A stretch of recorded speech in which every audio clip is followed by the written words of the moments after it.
بسم الله الرحمن الرحيم الحمد لله الذي نور قلوبنا بولاية أمير المؤمنين بلند الصلوات اللهم صل على محمد وآل محمد الحمد لله الذي نور قلوبنا بمصائب الحسين الصلاة والسلام على الذي قيل في شأنه وما أرسلناك إلا رحمة للعالمين بلند الصلوات اللهم صل على محمد وآل محمد وعلى أخيه ووزيره وخليفة وابن عمه ووارث علمه علم الأولين والآخرين وآله الطيبين الطاهرين المعصومين وقال الله تعالى في قرآن المجيد بسم الله الرحمن الرحيم إنا أعطيناك الكوثر صلوات اللهم صل على محمد وآل محمد وعجل فرجهم. چونکہ ایام فاطمیہ ہیں تو کوشش کی ہے کہ بی بی کی فضائل اور مصائب کو بیان کیا جائے. میں اس بی بی کے کیا فضائل بیان کروں جس کے بارے نبی فرما رہے ہیں احب من الخلق الیہ کہ کائنات میں مخلوقات میں مجھے سب سے زیادہ جو پسندیدہ شخصیت ہے وہ بی بی سیدہ ہے. سبحان اللہ سبحان فرمایا اعز من الناس علیہ اور اگر لوگوں میں سے مجھے کوئی عزیز ترین شخصیت ہے تو وہ بی بی سیدہ ہے. تو ایسی شخصیت کے بارے میں ہم ناقص العقل کیا بیان کر سکتے ہیں، لیکن میں نے آپ کے سامنے سورہ کوثر کی پہلی آیت کی تلاوت کا شرف حاصل کیا.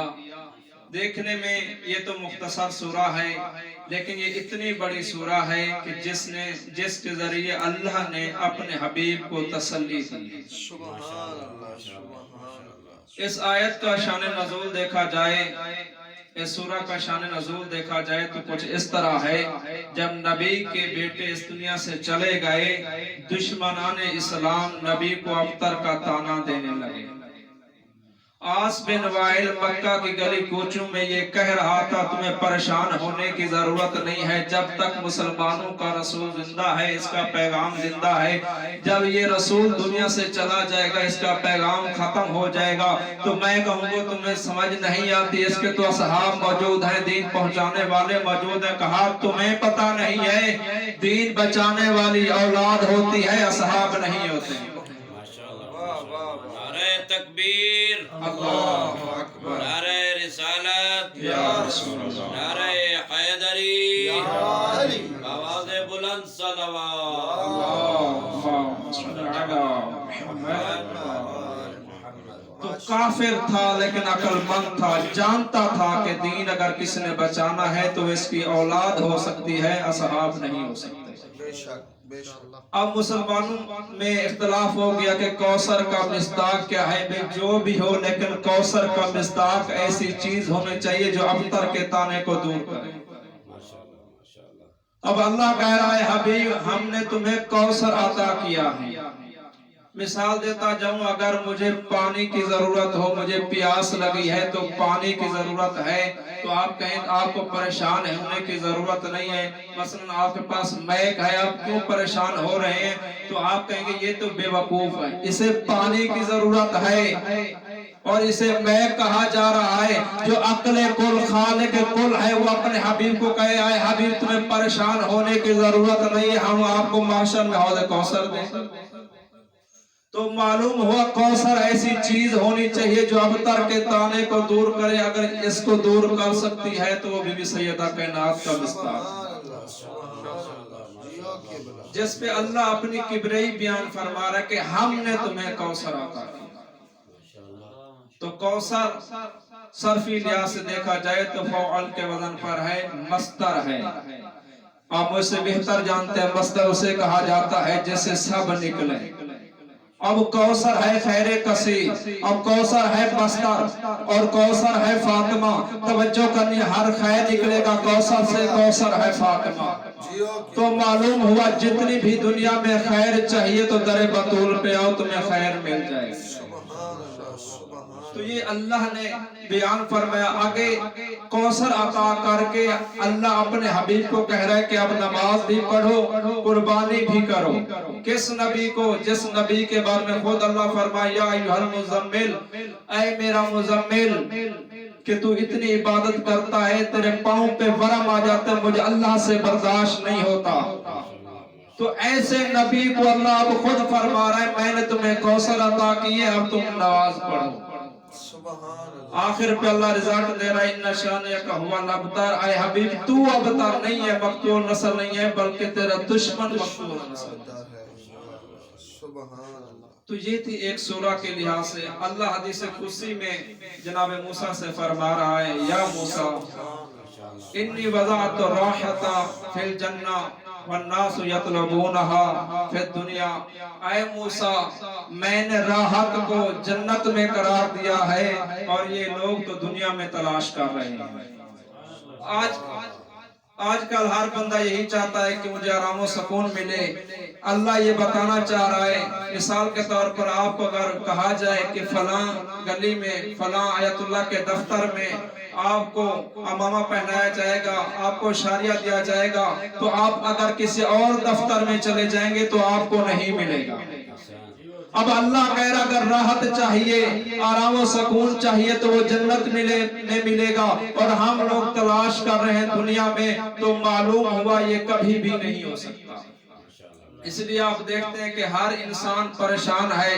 अगर कोई गरीब है तो माल की वजह से परेशान है, जो अमीरदार है तो वो अपने माल की हिफाजत में परेशान है, क्योंकि अमीर कायनात फरमाते हैं कि इल्म तुम्हारी हिफाजत करता है और तुम माल की हिफाजत करते हो।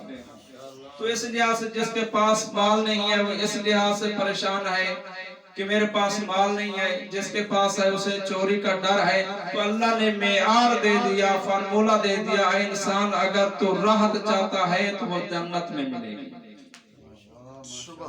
फिर फरमाया, या मूसा इन्नी वज़अतु दरजता व रिफ़अता फिर तवाज़ु। ऐ मूसा, मैंने दर्जात को, बुलंदी को तवाज़ु में करार दिया है, वन्नासु यतलबूनहा फिर तकब्बुर, और लोग इसे तकब्बुर में तलाश कर रहे हैं। तो अगर इंसान को बुलंदी चाहिए, मिसाल देता जाऊं, अगर एक फलदार दरख्त है तो वो जितना झुकता जाता है उतना वो फायदेमंद होता जाता है, और जो दरख्त फलदार नहीं होता सफेदे को देखने जितना अकड़ता है उतना ही टूटता है। तो अल्लाह भी ये फरमा रहा है, इंसान तू जितना झुकता जाएगा मैं तुम्हें उतना बुलंद करता जाऊंगा, और अगर खुद बुलंद में आने की कोशिश करेगा तो मैं तुम्हें ऐसे जलील करूंगा जैसे जलील किया जा सकता है। तो ये अल्लाह ने मेयार बता दिया, इंसान अगर तू बुलंदी चाहता है तो फिर तवाज़ो। तवाज़ो कैसी? बीबी की इतनी तवाज़ो है, जब शादी हो जाती है तो वो कीमती लिबास जब फकीर ने आती है, औरत मांगने आती है तो बीवी उन्हें अता कर देती है। हत्ता 3 दिन तक जब भूख और प्यास जनाब सलमान से बर्दाश्त न हुआ, नबी की बारगाह में आए, या रसूल अल्लाह, आपकी बेटी 3 दिन से भूखी है, जो रोजे रखती रही, जो खाना होता वो मिस्कीन को, असीर को दे दिया जाता। तो हबीब ने क्या फरमाया? नबी ने फरमाया, मेरी फातिमा ऐसी है जिनका पूरा वजूद ईमान और यकीन से पूरा है। तो मालूम हुआ जिसका अगर जिस्म ईमान और यकीन से पूरा होता है फिर उनको इस चीजों की जरूरत नहीं पड़ती। ये नहीं देखा जाता कि हम फाके में हैं या नहीं है। अगली बात अल्लाह ने हमारे लिए की है, तुल्लाब के लिए फरमाया, या मूसा इन्नी वज़अतुल इल्म फिल जू। ऐ मूसा, मैंने इल्म को भूख में रखा है, वन्नासु यतलबूनहु फिर शब, और ये लोग उसे सैर में ढूंढ रहे हैं। तो अल्लाह ने بیان فرمایا کہ اگر علم چاہیے تو بھوکا رہنا پڑے گا. بھوک سے مراد ضروری نہیں ہے کہ آپ یہی مانا لیں، کیونکہ نبی نے دوسری جگہ حدیث میں موجود ہے روایات میں کہ دو لوگ ایسے ہیں جو کبھی سیر نہیں ہوتے، ایک دنیا کا طالب، ایک علم کا طالب. سبحان اللہ سبحان اللہ. تو بی بی اتنا بڑی عالمہ تھی. جب ایک عورت آئی بی بی کی بارگاہ میں، عرض کیا کہ میرے شوہر پوچھ رہے ہیں کہ ہم آپ کے شیعہ ہیں یا نہیں ہیں. جب بی بی نے صفات بیان کی تو وہ عورت واپس جاتی ہے اپنے شوہر کے پاس، کہتی ہے تو بی بی نے یہ فرمایا، وہ پریشان ہو جاتا ہے کہ ہم تو پھر شیعہ نہ ہوئے. دوبارہ عورت آئی تو بی بی نے فرمایا جا شوہر کے کہے کہ تو پریشان نہ ہو، تو ہمارے محبوں میں سے ہے. اب عورت بعد میں سوال کرتی رہی، پھر عرض کیا بی بی میں نے آپ کا اتنا وقت لیا ہے تو آپ مجھے معاف کیجئے گا. بی بی نے فرمایا ایسا نہیں، یہ تو علم کی خیرات ہے، اس کی اتنی زیادہ نیکیاں ہیں، اگر لوگوں کو معلوم ہو جائے تو وہ علم سیکھیں گے بھی صحیح اور سکھائیں گے بھی صحیح. سبحان اللہ سبحان اللہ. تو یہ ہمارے پاس بی بی کا نمونہ، اور جتنے بھی اتنی تربیت کی کہ ہر معصوم نے اگر فخر کیا ہے تو بی بی کے ذریعے فخر کیا ہے. امام سجاد علیہ السلام نے خطبہ جو دیا تھا شام میں، اس میں فرمایا تھا منا سید النساء العالمین، عورتوں کی سردار ہم میں سے ہے. تو مولا نے فخری انداز میں فرمایا.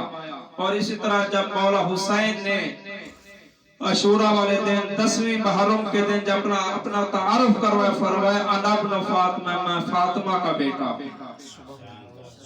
جب امیر شام غریب شام نے جب فخر انداز میں بات کی خاندان کی، تو اس امیر کائنات نے بی بی کے لیے ذریعے تعارف کروایا، فرمایا لی الفخر فاطمہ، فاطمہ میرے لیے فخر کا باعث ہے. تو فاطمہ کے ہم شریف امیر کائنات کو فخر ہے.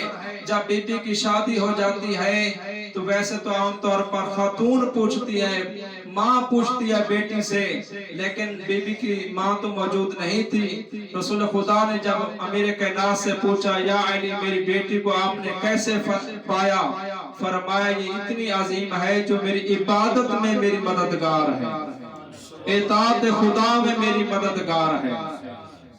کون سا علی جو اتنی رات کو عبادت کرتا ہے، ہزار رکعت، ایسے علی کی اگر کوئی مددگار ہے تو وہ بی بی سیدہ ہے.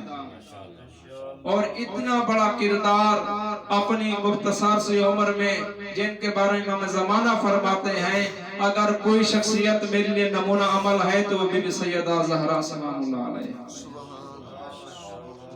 تو معصوم نے، ہر معصوم نے بی بی پہ فخر کیا ہے، اپنے تعارف کرواتے فخر محسوس کیا ہے. ہمارے 11ویں معصوم نے فرمایا کہ ہم خدا کی طرف سے تم پر حجت ہیں، اور اگر ہم پر کوئی حجت ہے تو میری جد زہرا ہے. تو یہ ہے بی بی کا مقام. بی بی اتنی عظمت کی مالک، ظاہراً تو مختصر سی عمر، لیکن اتنی باعظمت کہ ولایت کو سہارا کی ضرورت پڑی تو بی بی پیش آئیں، اگر نبوت کو ضرورت پڑی تو بی بی موجود تھی، مباہلے میں اگر جانا پڑا نبوت کے لیے تو بی بی گئیں، اگر ولایت کے لیے دربار میں آنا پڑا تو بی بی ہیں. تو بی بی اتنی عصمت کی مالکہ کہ جس سے نبوت اور امامت جڑی ہوئی ہے. ظاہری لحاظ سے اگر دیکھا جائے تو بی بی کے 3 روپ انسانی شکل میں ہمیں ملتے ہیں. ایک بیٹی کا مرحلہ ہے، ایک زوجہ کا مرحلہ ہے، اور ایک ماں کا مرحلہ ہے. اور مختصر طور پر بیان کروں، بہت ساری روایات ہیں جن میں کہا گیا کہ اگر حسن انسانی شکل میں ہوتا تو بی بی سیدہ ہوتا، بلکہ فرمایا اس سے بڑھ کر کہ کوئی تعبیر نہیں ہے لفظ میں جس میں بی بی کو بیان کیا جائے، اتنی باعظمت ہیں. اور جب بیٹی بن کر آئی تو ایسے باپ کے گھر میں بیٹی، اور عام بیٹی رحمت ہوتی ہے، لیکن بی بی سیدہ ایسے باپ کے لیے رحمت بن کر آئی جو پوری کائنات، پورے عالمین کے لیے رحمت بن کر آیا تھا. اور ایسے شوہر کا نصف ایمان بنی جس کے بارے میں نبی فرماتے ہیں خندق کے میدان میں बरदल ईमान कुल इलल कुफ्र कुल, आज कुल का कुल ईमान जा रहा है कुल कुफ्र के मुकाबले में। ऐसे कुल ईमान के निस्फ ईमान को फातिमा कहते हैं। आवाज बुलंद सलावत। अल्लाहुम्मा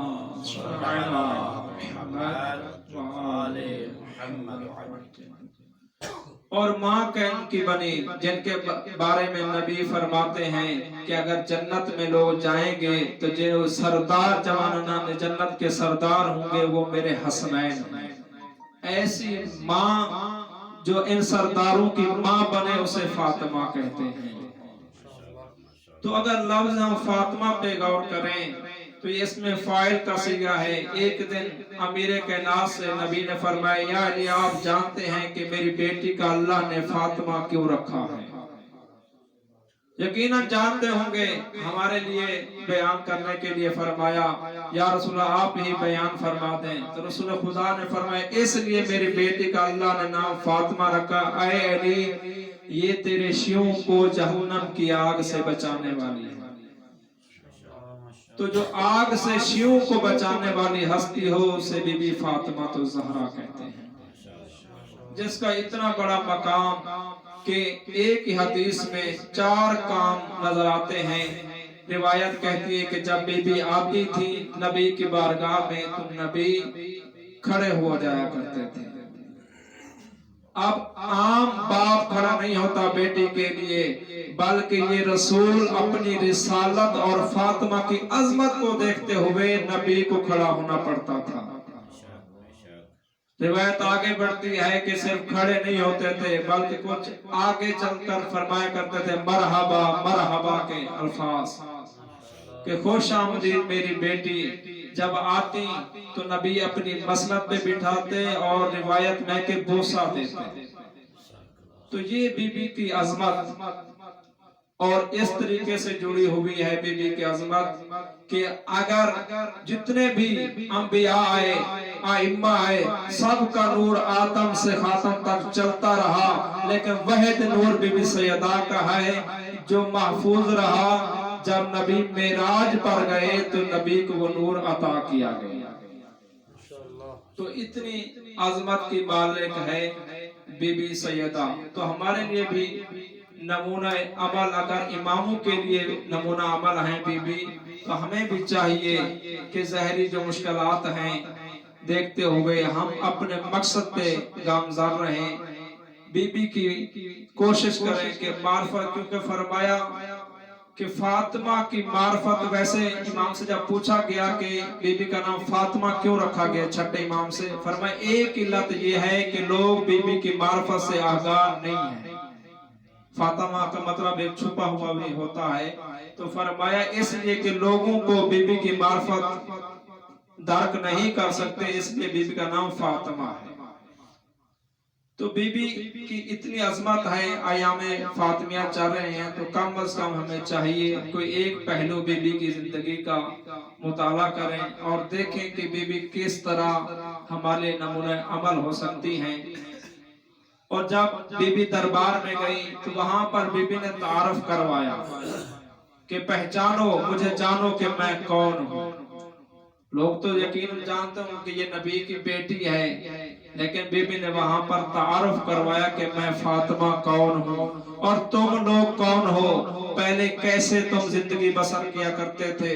तो चाहिए हम तो लाभ हैं, खसूसन कोशिश करना चाहिए कि एक मर्तबा कम से कम जिंदगी में हम खुतबा फदक को देखें कि बीबी ने किस तरह तौहीद को, इमामत को, नबुवत को और उस दौर के मुआशरे को बयान किया कि जो नबी से पहले जिंदगी गुजार रहे थे उनके हालात क्या थे और नबी के आने के बाद उनके हालात कैसे तब्दील हुए और वो कौन सी चीजें थी जो नबी लाए और बयान फरमाया, उनका तरीका कार क्या था।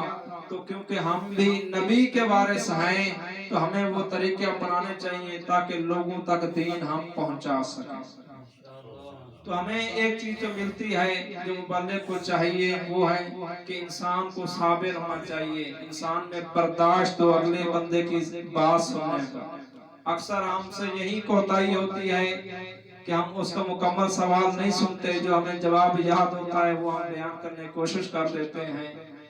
تو आइम्मा की हमें सीरत मिलती है, बीबी सैयदा की हमें सीरत मिलती है कि बीबी मुखातबा की या तो आइम्मा पूरी बात सुनते थे, उसके बाद जवाब फरमाया करते थे।